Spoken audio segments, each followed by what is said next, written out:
Hablando ahora de la fuerza de tensión, entonces, bueno, como dice ahí, es una fuerza transmitida a través de una cuerda flexible. Es importante porque vamos a aproximar nuestros músculos a cuerdas, entonces nos da una idea de cómo trabajan los músculos. La fuerza muscular la vamos a ver por aparte, es una fuerza aplicada particularmente, pero digamos a una primera aproximación o como una primera idea, podemos pensar en los músculos como colecciones de cuerdas. Entonces, entender cómo funciona una cuerda nos hace ayudarnos, digámoslo así, al concepto de músculo. Cuando uno trabaja con cuerdas, entonces aparece esta fuerza de tensión, ¿verdad? Usualmente utilizada, por ejemplo, en las cuerdas de una guitarra, ¿verdad? O bueno, cualquier instrumento de cuerdas en general, pues utiliza este concepto. Vamos a suponer que la tensión de la cuerda en toda la cuerda es la misma. Esto en la vida real no es cierto, pero vamos a suponer cuerdas que sí cumplen eso, ¿ok? Y eso es para hacer el problema lo más simple posible. Esto es muy importante. El último punto dice, las cuerdas no pueden producir compresión. ¿Qué quiere decir esto? Esto lo que quiere decir es que las cuerdas siempre jalan. Por ejemplo, si usted tiene un objeto A pegado a un objeto B por medio de una cuerda, ¿verdad? Entonces vamos a ponerle nombres. A y B. B de azul. Entonces, ¿qué fuerza siente B? B va a sentir que la cuerda lo jala hacia la izquierda. ¿Y qué va a sentir A? A siente que la misma cuerda lo jala hacia la derecha. A eso me refiero con que las cuerdas no empujan. Nunca va a sentir B que la cuerda lo mueve hacia la derecha y nunca va a sentir A que la cuerda lo mueve hacia la izquierda. Este concepto es importante, ¿verdad? Para darle dirección. Recuerden que las fuerzas tienen magnitud y dirección, entonces ya nos da una idea de la dirección de la cuerda. Y también nos da esa idea de que la tensión de la cuerda siempre es la misma, ¿verdad? Entonces la tensión de color rojo, como es la misma cuerda, la que une a A con B, tiene que ser la misma tensión de color azul, ¿verdad? Ahora bien, ¿qué pasa en el caso en el que tenemos, por ejemplo, una sola cuerda que afecta a varios cuerpos? Que es el caso que tenemos ahí a la derecha. Entonces vamos a hacer un poquito más grande el add page aquí. Y tenemos ese pequeño cuerpo. Supongamos que ahí no dice kilopondios, supongamos que dice newtons. Esto es para simplificar, ¿verdad? Vamos a suponer que dice newtons. El problema es muy parecido, entonces no es problema, valga la redundancia. Hay que estudiar tres cuerpos. Si nos damos cuenta, hay tres cuerpos afectados por las cuerdas. Está la masa, ¿verdad? La masa, llamémosle A. Luego está esta polea de por acá, que le vamos a llamar B. Y está esta otra polea de por acá, que le vamos a llamar C. ¿Ok? Esas tres cuerdas, esos tres cuerpos van a ser afectados por tres cuerdas diferentes. Vean que hay tres cuerdas y las voy a colorear de diferentes colores. Una de color rojo, otra amarilla, esta que está acá, ¿verdad? Y hay una de color morado, que es esta otra, ¿verdad? Y lo que nos puede preguntar el problema tal vez es cuál es la fuerza que aplica esa manilla, ¿verdad? Que está ahí para sostener esa caja de 80. Entonces, haciendo un análisis de fuerzas, nos damos cuenta que pueden pasar muchas cosas. Estudiamos primero A. Si no estudiamos A y hacemos el estudio de fuerzas que siente A, nos damos cuenta que A va a sentir hacia abajo el peso de 80 newtons y va a sentir hacia arriba. ¿Qué va a sentir hacia arriba? Bueno, de ahí la tensión que hace T2, ¿verdad? Supongamos que el cuerpo está quieto. Entonces, si suponemos eso, entonces nos damos cuenta que la suma de fuerzas en Y va a ser igual a 0 y la tensión 2 menos 80 newtons tiene que ser igual a 0. Y entonces ya tenemos T2. Vean qué simple. Ya encontramos la primera variable. T2 es igual a 80 newtons. Maravilloso. Ahora, nos vamos al cuerpo B. ¿Cuál es el cuerpo B? Esta sería la masa. Y esta sería la polea de abajo. Si nos damos cuenta, ¿qué fuerzas va a sentir esa polea B? Bueno, si hacemos el diagrama de fuerzas, tenemos que tener cuidado. Primero hay que darnos cuenta que siente que la cuerda de color rojo la está jalando hacia abajo. Entonces va a sentir una fuerza T2 hacia abajo. Y vean qué interesante lo que pasa acá. Lo voy a escribir de otro color, no importa este. Esta polea B va a sentir que la cuerda amarilla la jala 2 veces hacia arriba. ¿Ok? Profe, ¿por qué 2 veces? Bueno, vean que está siendo afectada por ambos lados. ¿Ok? La polea. Entonces, eso digamos que se traduce a 2 veces la fuerza de la tensión 3. Entonces, podemos escribirlo tal vez en el mismo color. Tensión 3 y otra vez tensión 3. 2 veces tensión 3. Entonces, ¿qué está pasando aquí? Bueno, la suma de fuerzas también va a ser 0 porque es el mismo sistema, está quieto. Esto va a ser 2 veces la tensión 3 menos la tensión 2 es igual a 0. Y si nos damos cuenta, entonces nos da que la tensión 3 va a ser igual a la tensión 2 entre 2. Es decir, 80 entre 2, que va a ser 40 newtons. Y nos pasa algo interesante. Nos damos cuenta que la cuerda de color amarillo tiene un valor de 40 newtons su tensión, mientras que la cuerda de color rojo tiene su tensión un valor de 80 newtons. Entonces es importante darnos cuenta que un sistema de poleas nos va a permitir eso. Cuerdas, si hay diferentes cuerdas, pues esas cuerdas puede ser que tengan posiblemente tensiones diferentes. Muy bien, el objeto 3 sería la polea de arriba, ¿verdad? Y en la polea de arriba nos damos cuenta que pasa algo muy similar, ¿verdad? Nos damos cuenta que va a sentir la polea de arriba, que la cuerda amarilla la jala 2 veces hacia abajo, ¿ok? Y entonces, bueno, ahí lo escribimos aquí, 2 veces hacia abajo, T3 y T3, y de color morado escribimos hacia arriba ¿a quién? Bueno, a la T1, ¿verdad? Vean que aquí hay una T1 asociada a esa cuerdilla, ¿verdad? De color morado. Y ya ustedes pueden ir previendo, ¿verdad? Que T1 nos va a dar 80. Entonces si hacemos la suma de fuerzas en Y igual nos va a dar 0. Hacia arriba T1, hacia abajo 2 veces T3, ¿verdad? Y nos da que T1 es igual a, bueno, esto es igual a 0, ¿verdad? A 2 veces T3, que sería igual a 2 por 40, que serían los mismos 80 newtons. Entonces en este caso nos damos cuenta que la tensión de color rojo y la tensión de color morada pues son iguales, ¿ok? Y ahora nos queda analizar tal vez un último punto, que es la mano, ¿verdad? Eso todo es para encontrar el valor de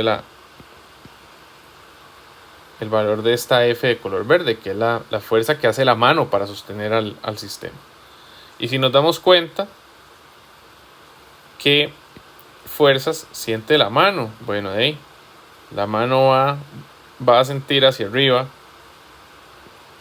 la fuerza hecha por la tensión. El color amarillo no se ve muy bien, entonces voy a cambiar a color café, creo yo que se ve un poco mejor. ¿Y qué va a sentir hacia abajo? Bueno, la fuerza propia que hace la mano, ¿verdad? La fuerza F. Y entonces vean que si hacemos la suma de fuerzas en Y, nos damos cuenta que es 0 primero, y que la tensión 3 menos F va a ser igual a 0, y entonces nos damos cuenta que F es igual a T3, que es igual a 40 newtons. Y entonces, ¿qué concluimos? Concluimos que con este sistema de poleas yo puedo disminuir el peso del objeto que yo pongo a la mitad, porque si el objeto pesaba 80 y yo lo alzara con mi mano, pues tengo que hacer una fuerza de 80 newtons para sostenerlo. Pero con este sistema de poleas acabo de demostrar que esta fuerza F, que es la que yo hago con mi mano, es de solo 40 newtons, es decir, reduje a la mitad la fuerza necesaria. Y para eso es que se usan las poleas, ¿verdad? Para ayudarse. Si las poleas hicieran que pesara más, entonces no tiene sentido el sistema. Muy bien. Ahí hicimos uno bastante larguillo, interesante. Hay más ejemplos, ¿verdad? Aquí en la presentación. Voy a bajar un poco para que los vean. Aquí estos se los dejo ahí para que los hagan. Son simples. Es bueno que los analicen. Y luego tal vez ahí en clase los podemos ver, ya sea por medio de un Kahoot o no sé, ahí. Muy bien. Continuando con las fuerzas, está la fuerza de fricción. Dice ahí, la fuerza de fricción o rozamiento está presente siempre que dos materiales o medios están en contacto. Es la fuerza que se opone al movimiento entre los medios. Y esto es muy importante. Si ahí vemos una caja sobre una superficie y entonces de ahí existen irregularidades en la superficie. Esas irregularidades hacen que un objeto se mueva más fácil o más difícil, dependiendo del tipo de irregularidad, ¿verdad? Entonces, usualmente cuando consideramos la fricción, vamos a pensar en la fricción como una fuerza que se opone al movimiento del cuerpo. Entonces, por ejemplo, aquí lo tenemos bastante claro, ¿verdad? Aquí nos dicen,